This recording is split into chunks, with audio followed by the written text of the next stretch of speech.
मैंने ऐड कर दिया। ऐड करने के बाद अगर मैं इसको डिसॉल्व करूं तो कुछ टाइम बाद ये धीरे धीरे क्या हो जाएगा, ट्रांसपेरेंट डिसॉल्व हो जाएगा। देख रहे हो, हम पढ़ते हैं कि मिक्सचर्स क्या होते हैं, पढ़ते हैं कि मिक्सचर्स क्या होते हैं। तो आप यहाँ पे क्या देख रहे हैं, एक विजुअलाइजेशन में क्या देख पा रहे हो कि ये दो अलग अलग कंपाउंड को ये कोई तो मिक्स कर रहा है। अगर आपने थोड़ा सा भी अपने दिमाग लगाया ना तो आपको ये चैप्टर्स पूरा समझ में आ जाएगा।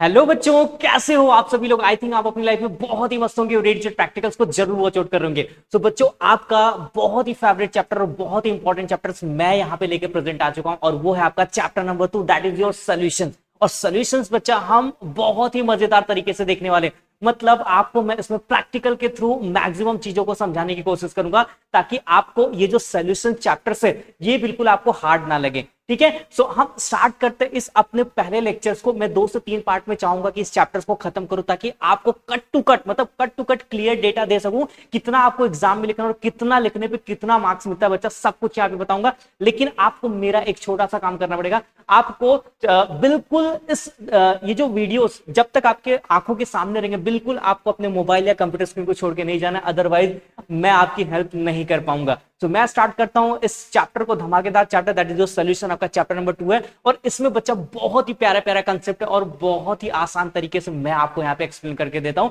और मैं आपको भरोसा दिलाता हूं कि अगर अब बच्चा आपने थोड़ा सा भी देख लिया ना, मतलब अगर आपने थोड़ा सा भी अपने दिमाग लगाया ना, तो आपको ये चैप्टर्स पूरा समझ में आ जाएगा। तो स्टार्ट करते हैं। सारे बच्चे तैयार हो, बिल्कुल अपने मोबाइल स्क्रीन से हटोगे नहीं ना। ये स्टार्ट करते हैं आज का अपना पहला टॉपिक और ये हमारा चैप्टर नंबर 2। और इस चैप्टर नंबर 2 में जो हमारा पहला हम देखेंगे बच्चा, वो है अपना इंट्रोडक्शन। इंट्रोडक्शन में हम कुछ चीजें समझने की कोशिश करेंगे। पहले तो जो ये सॉल्यूशंस है, ये सॉल्यूशंस होते क्या है, पहले तो हम ये चीजें समझ लेते हैं एग्जैक्टली सॉल्यूशंस होता क्या है। तो मैं अगर आपको छोटा सा अगर एक्सप्लेनेशन देने जाऊं कि एक्चुअल सॉल्यूशंस क्या होता है। मान लो हमारे पास एक बीकर है, क्या है, एक बीकर है, ठीक है। और उस बीकर में बच्चा मैंने क्या डाला, 2 ग्राम NaCl डाला, मतलब सॉल्ट, और इसमें डाला मैंने 100 ml वाटर डाला। 100 ml क्या डाला, वाटर डाला, ठीक है। तो एक्चुअल हम ना अभी सॉल्यूशन समझ रहे हैं, क्योंकि हमें इंट्रोडक्शन की नहीं पता है ना, तो फिर क्या समझना है, चैप्टर्स क्या पढ़ना है, ठीक है। तो फर्स्ट हम लोग रीड करेंगे व्हाट इंट्रोडक्शन, और इंट्रोडक्शन में सारा डेटा क्लियर करेंगे। तो ध्यान से सुनना, सॉल्यूशंस क्या होता है। तो मान लो मैंने इसमें 2 ग्राम क्या ऐड किया, NaCl, और लगभग 100 ml क्या पुट किया, वाटर ऐड किया, ठीक है। तो याद रखना, जो आपका बहुत ही कम अमाउंट में, लाइक बहुत ही कम अमाउंट मतलब ये 2 ग्राम है, ये जो भी चीजें आपकी बहुत ही स्मॉल अमाउंट में प्रेजेंट होती हैं, दैट इज योर सॉल्यूट्स। क्या बोलते हैं उसको, सॉल्यूट। यस, याद रहेगा सबको। तो आपके बीकर में जो भी बहुत ही कम अमाउंट में प्रेजेंट है तो दैट इज योर सॉल्यूट्स, और जो ज्यादा अमाउंट में प्रेजेंट है ना बच्चा, उसको हम लोग सॉल्वेंट बोलते हैं। क्या बोलते हैं इसको, सॉल्वेंट। और याद रखना, यही सॉल्यूट, ध्यान से सुनना, यही सॉल्यूट प्लस सॉल्वेंट अगर आपस में मिक्स हो जाए तो बच्चा यही तो हमें देते हैं सॉल्यूशंस। यही हमें क्या देते हैं, सॉल्यूशंस। आई थिंक मैंने सॉल्यूशंस के बारे में डाउट क्लियर कर दिया और सॉल्यूशंस के साथ में सॉल्यूट्स और सॉल्वेंट्स क्या होता है ये भी आपको बता दिया। यस, तो जो चीजें मैक्सिमम अमाउंट में प्रेजेंट रहेंगे दैट इज योर सॉल्वेंट, और जो चीजें कम अमाउंट में प्रेजेंट रहेंगे दैट इज योर सॉल्यूट। और सॉल्यूट और सॉल्वेंट आपस में मिला तो क्या बन जाएगा, यस, सॉल्यूशंस बन जाएगा। सब बच्चों को डाउट क्लियर हुआ, सॉल्यूशन एग्जैक्टली क्या होता है। यस, मैंने यहाँ पे क्लियर करने की कोशिश की। अगर आपने ध्यान दोगे ना बच्चा, एक एक चीज बोलता हूँ पक्का टू कट क्लियर करके दूंगा बिल्कुल आपके लिए। चलो अगला देखते हैं कि हम पढ़ते हैं कि मिक्सचर्स क्या होते हैं। पढ़ते हैं कि मिक्सचर्स क्या होते हैं। तो आप यहाँ पे क्या देख रहे हैं, एक विजुअलाइजेशन में क्या देख पा रहे हो कि ये 2 अलग अलग कंपाउंड को ये कोई तो मिक्स कर रहा है, ठीक है। इसी को तो मिक्सचर्स बोलते हैं। जैसे बच्चा देखो, मान लो मेरे पास ये सॉल्ट सोल्यूशन है और ये स्टार्च का सोल्यूशन है। अगर मैं 2 और मोर कंपोनेंट को आपस में मिक्स कर दूं तो यही तो बन जाएगा हमारा मिक्सचर। अभी ये मिक्सचर नहीं है, ठीक है, लेकिन जैसे ही मैं इसको दोनों को मिक्स करूंगा तो क्या बन जाएगा ये बच्चा, ये बन जाएगा आपका मिक्सचर, ठीक है। क्लियर है, सबको समझ में आ रहा है। तो मिक्सचर्स क्या होता है, भूलोगे नहीं ना। When 2 or more components are combine to form a mixtures, क्या रहेगा मिक्सचर्स, बताओ। व्हेन 2 और मोर components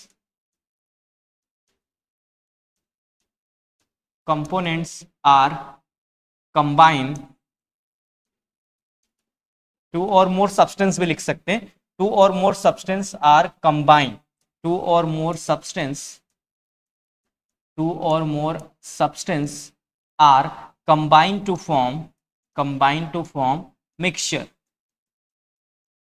ठीक है। Two or more substance are combined to form what mixtures. I think मैंने मिक्सचर्स के बारे में जो भी डाउट है आपके क्लियर कर दिए। देख रहे हो, ये कोई आदमी कुछ अलग तरीके का सैंपल सोल्यूशन लिया और ये कुछ अलग तरीके का सैंपल सोल्यूशंस लिया। अगर ऐसे बहुत सारे sample, to or more sample solution substance अगर आपस में कंबाइन हो जाए तो क्या बन जाएगा? Yes, that is called as what? Mixtures. सबको डाउट क्लियर हुआ मिक्सचर्स क्या होता है? अब कभी भी अगर आपको कोई नींद में भी उठा के पूछ देना कि what is mean by mixture, तो आप बोलोगे सर ने पढ़ाया था कि when to or more compound या टू और मोर सब्सटेंस जब आपस में मिक्स हो जाएंगे तो क्या बनेगा बच्चा? यस, मिक्सचर्स बनेगा। You are right. ठीक है, चलो आगे बढ़ते हैं अपने अगले टॉपिक्स के ऊपर कि मिक्सचर तो हम लोगों ने पढ़ लिया, लेकिन बच्चा जो मिक्सचर्स होते हैं ना उसको दो टाइप में डिवाइड किया गया, और एक होता है आपका होमोजीनियस मिक्सचर्स और दूसरा होता है आपका हेट्रोजीनियस मिक्सचर। हम दोनों मिक्सचर्स को बहुत ही ध्यान से देखने वाले।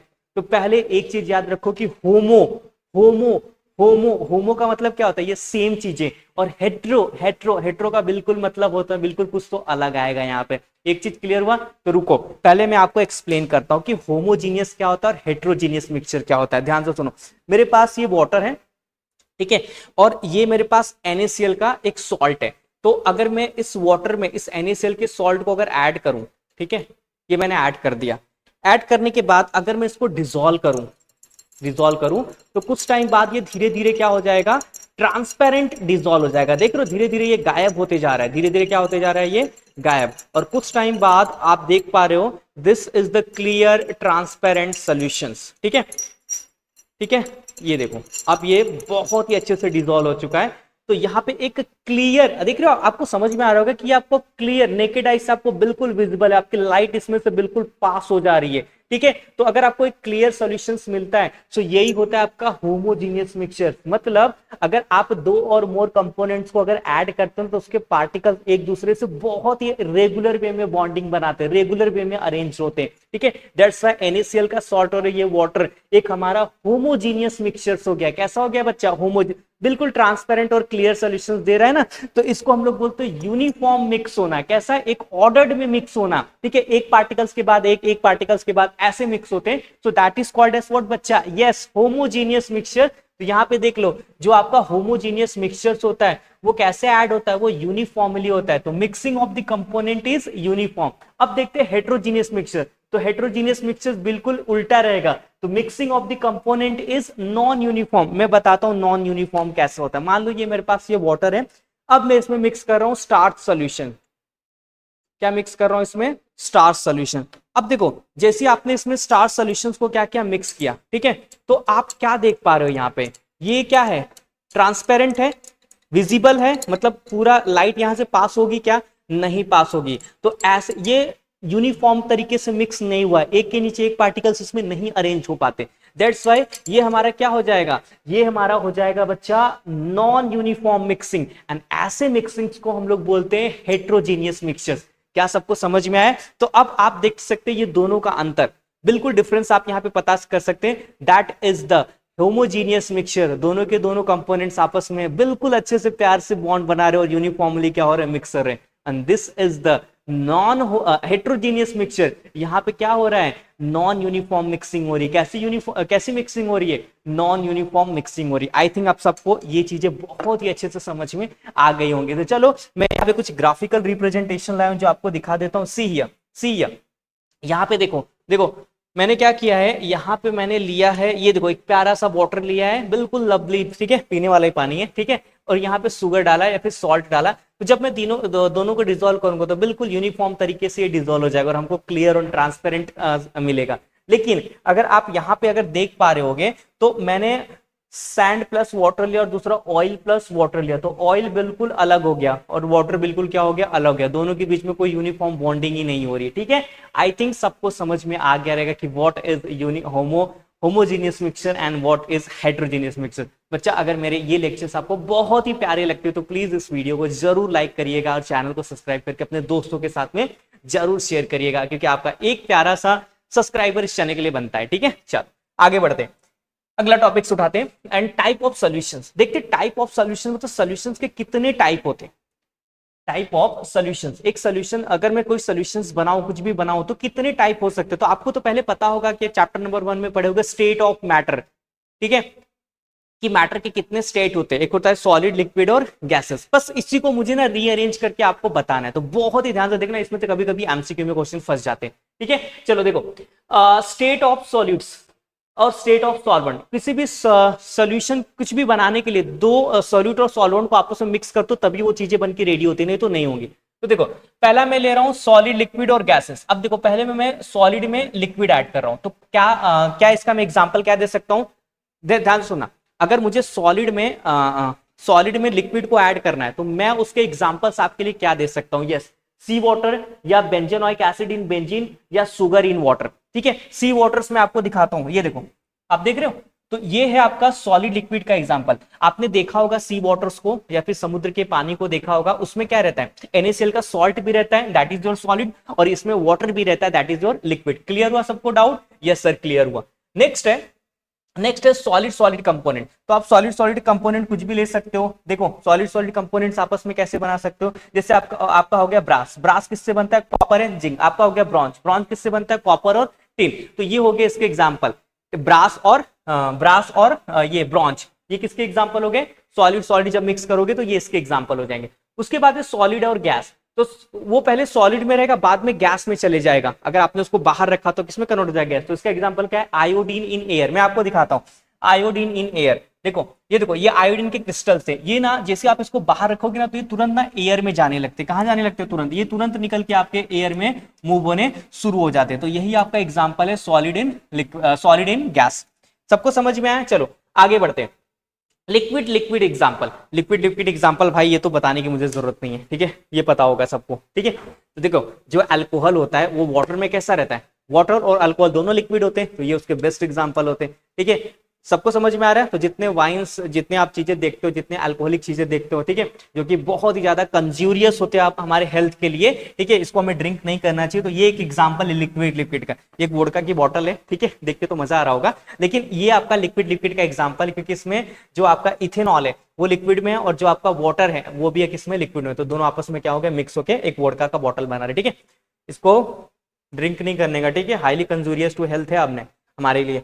चलो अगला हमारा लिक्विड सॉलिड एग्जांपल। अब लिक्विड सॉलिड की एग्जांपल क्या है, तो जो आपका अमालगम होता है, जो आपका मर्क्यूरी अमालगम बनता है, ठीक है, ये उसका बहुत ही बेस्ट एग्जांपल होता है। ठीक है, ये देखो, ठीक है, ये आपने मर्क्यूरी देखा होगा, तो ये आपका कैसा है, लिक्विड सॉलिड एग्जांपल। ये लिक्विड में भी प्रेजेंट होता है और हमारा यह मेटल भी होता है, दैट्स व्हाई हम इसको सॉलिड भी बोलते हैं। चलो अगला हमारा लिक्विड गैस का एग्जांपल, तो क्लोरोफॉर्म इन नाइट्रोजन। ठीक है, क्लोरोफॉर्म आपका क्या हो गया, क्लोरोफॉर्म इन नाइट्रोजन। नाइट्रोजन आपका क्या हो गया, गैस, और क्लोरोफॉर्म आपका क्या हो गया, लिक्विड। तो अगर मैंने क्लोरोफॉर्म में नाइट्रोजन गैस को बिल्ड किया, ठीक है, डाला, तो that is the example of a liquid gas example. क्या हो जाएगा वो आपका लिक्विड गैस एग्जांपल। अगला देखते हैं गैस लिक्विड के कौन से एग्जांपल है। तो भैया आपको पता होगा ये कार्बोनेटेड वाटर। ठीक है, तो आपने देखा होगा कि आप जो पेप्सी कोला वगैरह पीते हैं तो उसमें क्या होता है, पहले तो पेप्सी कोला है, ठीक है, लेकिन बात उसकी नहीं, बात इसकी हो रही है कि पहले तो उसमें लिक्विड होता है, लेकिन जैसे आप ढक्कन खोलते हो उसमें प्रेशराइज CO2 क्या होता है, भरा हुआ रहता है। ठीक है, तो that is the example of gas liquid, तो कार्बोनेटेड वाटर। ये देखो, अगर आपको देखना है तो ये देखो भाई, ये बहुत सारे बच्चे इसको देख रहे हैं, ठीक है, गंदी बात है। ठीक है, यहाँ देखो ये क्या है, ये है कार्बोनेटेड वाटर। इसमें बबल्स आ रहे कि नहीं आ रहे ना बबल्स, तो that is the carbonated water. और इसी कार्बोनेटेड वाटर में क्या रहता है, वाटर के साथ में CO2 का क्या रहता है, मिक्सअप रहता है। अभी भी बहुत सारे बच्चे ध्यान उधर ही दे रहे हैं, ठीक है, आपको ध्यान यहाँ पे देना है, 1 ग्लास जो है, जो पेप्सी या कोला है। ठीक है, चलो ठीक है, आगे बढ़ते हैं। अगला एग्जाम्पल है हमारा गैस सॉलिड का एग्जाम्पल है। अब गैस सॉलिड का एग्जाम्पल क्या है, तो देखो जो आपने रिएक्शन करते हो तो आप पैलेडियम यूज करते हो। पैलेडियम की जो प्लेट होती है ना, अगर वो किसी रिएक्शन में डाल दो तो हाइड्रोजन को एब्सॉर्ब करता है, तो हाइड्रोजन क्या हो गया आपका गैस, और जो सॉलिड में जो यूज होता है दैट इज योर पैलेडियम। ठीक है, तो ये आपका किसका एग्जांपल हो गया, गैस सॉलिड का, H2 इन पैलेडियम। ठीक है, और लास्ट है आपका गैस। लास्ट आपका क्या है बच्चा, गैस। एक मिनट, लास्ट आपका क्या है, गैस। तो गैस तो बहुत सारे एग्जाम्पल होते हैं आपके। एयर में क्या होता है, एयर में बेसिकली आपका N2 भी होता है, O2 भी होता है, H2 भी होता है, तो सारे मॉलिक्यूल्स एक साथ मिले हुए रहते हैं, तो दैट इज योर गैस। ठीक है, गैस के एग्जांपल दे सकते हो, एयर्स, हमारे जितने भी एयर होते हैं उसमें O2 N2, ठीक है, ऑर्गन अदर गैसेस भी क्या होती है, आपस में मिक्स होती है। तो सबको समझ में आ गया ये सारा concept, yes, type of solution clear हो गया। अब हम मूव करेंगे अपने आगे, and that is our capacity of the solution to dissolve this solutes. ये हमारा अगला टॉपिक है और बहुत ही मजेदार टॉपिक है। इस टॉपिक को पढ़ने के बाद आपको मजा आ जाएगा, सही बोल रहा हूं। बस आप थोड़ा सा ध्यान मेरे ऊपर भी दो यार। दोगे कि नहीं दोगे? थोड़ा सा ध्यान दोगे ना? दोगे तो इसको सिखा के दूंगा बच्चा। बहुत सारे बच्चे इसको मिस कर जाते हैं, लेकिन मैं सिखा के दूंगा। ध्यान दो बस यहाँ पे। क्या है पॉइंट हमारा? Capacity of the solution to dissolve the solutes. अब देखो, हर एक जो हर एक जो सॉल्यूशन होता है ना, उसकी अपनी कैपेसिटी होती है। अगर मान लो ये मेरे पास वाटर है, मैंने इसमें थोड़ा सा शुगर डाला तो वो डिसॉल्व हो जाएगा। थोड़ा सा डालो तो क्या हो जाएगा? डिसॉल्व हो जाएगा। लेकिन अगर आपने थोड़ा और डाला तो वो एक पॉइंट पे पहुंच जाएगा, इक्विलिब्रियम बोलते हैं उसको। ऐसा पॉइंट जहां पे अगर आपने थोड़ा सा भी सॉल्यूट डाला, डिसॉल्व करने के लिए शुगर का, तो चाशनी बन जाता है। चाशनी पता होगा ना आपको, थोड़ा सा थिक थिक बन जाता है, मतलब सॉलिड अपीयर हो जाता है, प्रेसिपिटेट होना शुरू हो जाता है। ठीक है, तो यही 3 स्टेट आज हम देखने वाले हैं कि एक सॉलिड को कैसे हम सॉल्यूशंस में कितना कितना और कब कब डिसॉल्व किया जा सकता है, कौन से स्टेट को क्या बोलते हैं और कौन से स्टेट को क्या नहीं बोलते। ठीक है, चलो तो पहले मैं एक चीज आपको बता देता हूं, ध्यान से सुनना। इक्विलिब्रियम अमाउंट ऑफ सॉलिड्स, मैं यहाँ पे एक वर्ड लिखूंगा, ध्यान से सुनना। इक्विलिब्रियम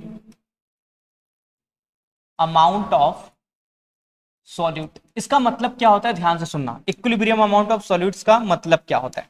ठीक है, इक्विलिब्रियम अमाउंट ऑफ सॉल्यूट्स का मतलब क्या होता है कि अगर मैं इस वाटर में इतना सारा शुगर ऐड कर रहा हूं, तो एक पॉइंट आएगा जहां पे अब मैं एक दाना भी शुगर का नहीं ऐड कर सकता, अदरवाइज वो सॉलिड हो जाएगा। तो ऐसे पॉइंट्स को, ऐसे बैलेंस्ड पॉइंट को बच्चा बोलते हैं इक्विलिब्रियम अमाउंट ऑफ सॉल्यूट्स। मतलब अब वो इक्विलिब्रियम पे पहुंच चुका है, अब हम एक्स्ट्रा ऐड नहीं कर सकते।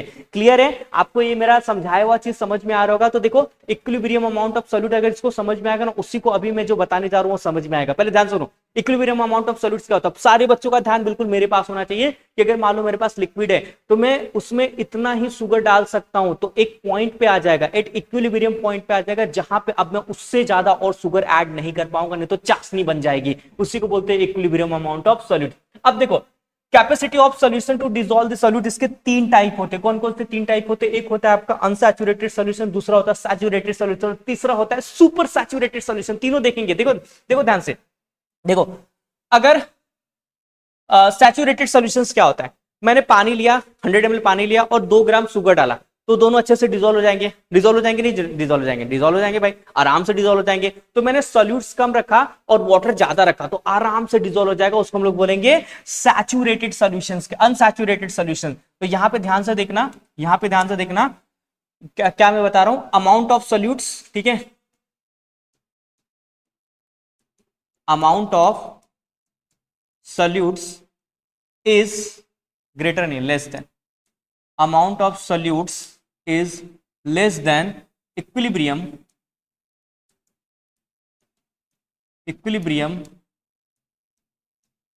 amount of solute। ठीक है, इक्विलिब्रियम अमाउंट ऑफ सॉल्यूट्स। अब ये क्या है?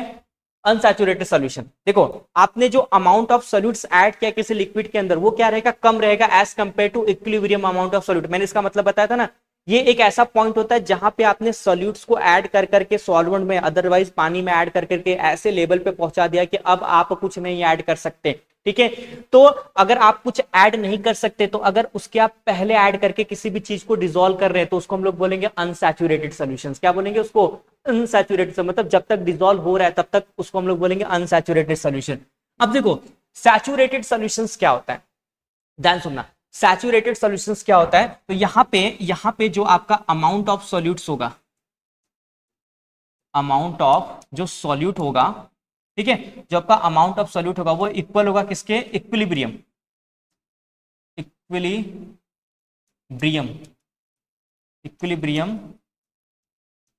Amount of solids. ठीक है, बिल्कुल मैंने पढ़ाया था इक्विलिब्रियम अमाउंट ऑफ सॉलिड्स क्या होता है। ऐसा पॉइंट जहां पे आप शुगर का एक दाना नहीं ऐड कर सकते, ठीक है, उस लिक्विड के अंदर, तो that is called as equilibrium amount. तो आप अगर आपने अमाउंट को उतना सारा डाल, सॉलिड को उतना सारा डाल दिया और इक्विलिब्रियम अमाउंट पे पहुंचा दिया है, तो that is called as what? Saturated solution. क्या बोलते हैं उसको? Saturated solution. अब देखते हैं सुपर सैचुरेटेड क्या होता है। बहुत ही ध्यान से देखना, सुपर सैचुरेटेड क्या होता है। तो जो आपका अमाउंट ऑफ सॉल्यूट होगा, जो आपका अमाउंट ऑफ क्या होगा, सॉल्यूट होगा, वो आपका ग्रेटर देन होगा equilibrium, equilibrium amount of solute. ठीक है, क्लियर हुआ? तो यहां पे जो आपका अमाउंट ऑफ सॉल्यूट रहेगा ना, वो ज्यादा होगा as compare to what your equilibrium amount of solute. Equilibrium amount of solute के क्या रहेगा, ज्यादा रहेगा। इक्विलिब्रियम अमाउंट ऑफ सॉल्यूट मतलब क्या, एक ऐसा पॉइंट जहां पे आप एक दाना भी सॉल्यूट को ऐड नहीं कर सकते। अगर एक दाना आपने ऐड कर दिया मतलब अमाउंट ऑफ सॉल्यूट आपने क्या कर दिया, ग्रेटर कर दिया इक्विलिब्रियम अमाउंट से, तो उसको हम लोग क्या बोलते हैं, सैचुरेटेड सॉल्यूशंस। क्या बोलेंगे बच्चा ऐसे सॉल्यूशंस को, yes this is called as what बच्चा, सैचुरेटेड सॉल्यूशन। सबको समझ में आया सैचुरेटेड? अब ये देखो इसका प्यारा सा एग्जांपल आता हुआ है यहाँ पे। अब इस एग्जांपल में बहुत सारे बच्चों को बहुत कुछ डाउट क्लियर हो जाएगा। क्या है यहाँ पे, देखो this is the unsaturated solution, यहाँ पे सॉल्यूट पार्टिकल्स क्या है, कम है। This is the saturated solutions, कहां गया, एक minute, this is the saturated solution, यहाँ पे देख रहे हो सॉल्यूट पार्टिकल थोड़ा सा ज्यादा है। This is the unsaturated solution. अब यहाँ पे देखो अगर थोड़ा सा भी मैं नमक का कुछ डाला, कुछ भी डाला, तो फटाफट प्रेसिपिटेट होने लगेगा, शुगर जो भी डाला क्या होने लगेगा, ठीक है। अगर वो सैचुरेटेड लेवल पे पहुंच चुका है तो आप फिर कुछ नहीं ऐड कर सकते। अगर आपने कुछ ऐड किया तो वो हो जाएगा प्रेसिपिटेट, और प्रेसिपिटेट हो जाएगा मतलब सुपर सैचुरेटेड। चलो आई थिंक सारे बच्चों का ये डाउट मैंने क्लियर कर दिया है। ठीक है, एक बार और मैं एक्सप्लेन कर देता हूं कि आप बीकर में अगर पानी ले रहे हो तो शुगर को इतना तक ही डिसॉल्व कर पाओगे जहां पे अब एक दाना भी शुगर नहीं जाएगा, उसको हम लोग बोलते हैं सैचुरेटेड, मतलब इक्विलिब्रियम पॉइंट। ठीक है, इक्विलिब्रियम पॉइंट। अगर इक्विलिब्रियम पॉइंट से आपने थोड़ा सा कम सॉल्यूट लिया है तो वो क्या हो जाएगा, बहुत ही अच्छे से डिसॉल्व हो जाएगा, that is called as unsaturated. अगर आपने उसको किसी सॉल्यूट को इक्विलिब्रियम पॉइंट पे पहुंचा दिया तो that is called as what, saturated. और अनसैचुरेटेड क्या होगा, आपने इक्विलिब्रियम पॉइंट से ज्यादा ही सॉल्यूट डाल दिया, ज्यादा ही सॉल्यूट डाल दिया, तो उसको हम लोग बोलेंगे सैचुरेटेड, जहां पे प्रेसिपिटेशन होना स्टार्ट हो जाता है। सबको समझ में आना बच्चा, बहुत मेहनत कर रहा हूं तो प्लीज आप थोड़ा सा ध्यान दीजिए, आपको ये सारी चीजें अब तक समझ में आ ही रहेंगी। ठीक है, चलो आगे बढ़ते हैं। आगे क्या है हमारा, आगे का टॉपिक देखते हैं, दैट इज सॉल्युबिलिटीज। अब देखते हैं सॉल्युबिलिटीज क्या होती है।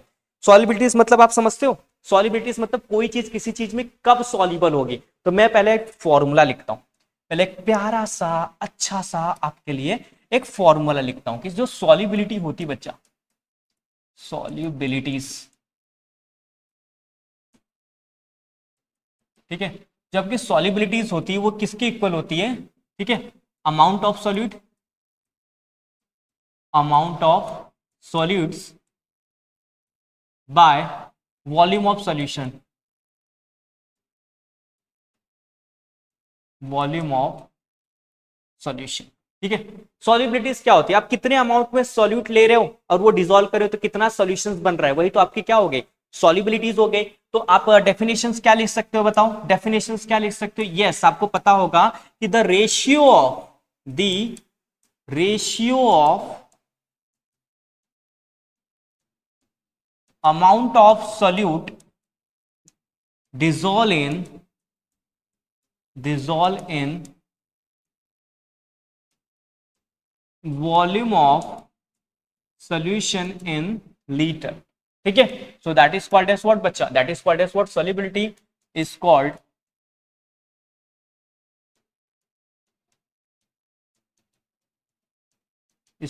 solubilities। ठीक है, चलो अब यूनिट देख लेते हैं कि यूनिट ऑफ द सॉल्युबिलिटी किसी यूनिट्स क्या होगी। यूनिट ध्यान से देखना, यूनिट्स क्या होती है इसकी, बहुत ही ध्यान से देखना और बहुत ही प्यारा एक्सप्लेनेशन आने वाला है।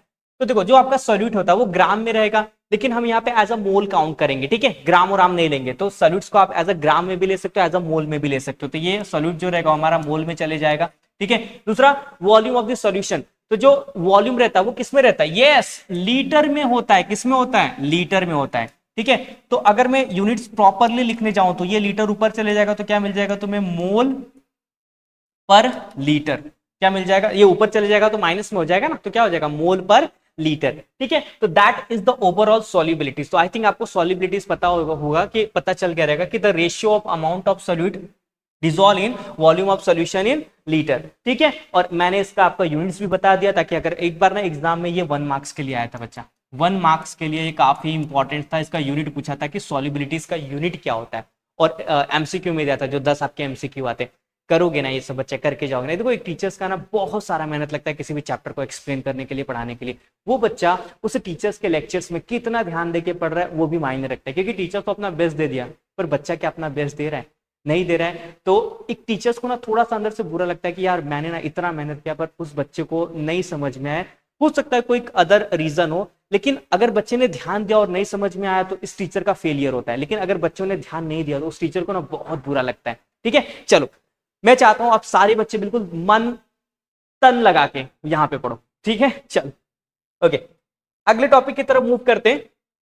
और ये टॉपिक्स काफी बड़ा होने वाला है, तो मैं अभी आपको एक टॉपिक एक्सप्लेन कर देता हूं। कल हम लोग इसका मतलब अगले लेक्चर्स में हम लोग इसका पूरा डिटेल एक्सप्लेनेशन देखेंगे, लेकिन मुझे बताना बहुत जरूरी कि अगला टॉपिक हमारा क्या है। तो बच्चा जो हमारा अगला टॉपिक है वो यही, आप बिल्कुल अपने नजरों के सामने इसको देख रहे हो, and that is your factor affecting on solubilities. मैं इसको थोड़ा सा राउंड अप करूंगा।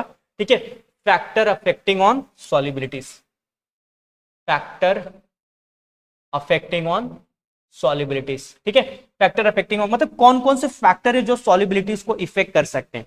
मतलब सॉलिबिलिटी, कोई भी चीज सॉल्युबल कब होगी, तो पहला उसका फैक्टर है कि nature of solute and solvent. मतलब सॉल्यूट कैसा है, सॉल्वेंट कैसा, वो तो पता होना चाहिए ना। जैसे मान लो मैंने कंकड़ पत्थर ले लिया, स्टोन ले लिया और वाटर ले लिया, तो क्या कंकड़ पत्थर वाटर में डिसॉल्व होंगे? नहीं। तो उनका नेचर कैसा है, क्या वो दोनों सेम नेचर्स के, क्या वो दोनों सेम तरीके का बिहेवियर कर रहे हैं, तो वो बहुत जरूरी है। तो पहला यही हम पढ़ेंगे कि nature of solute and solvent.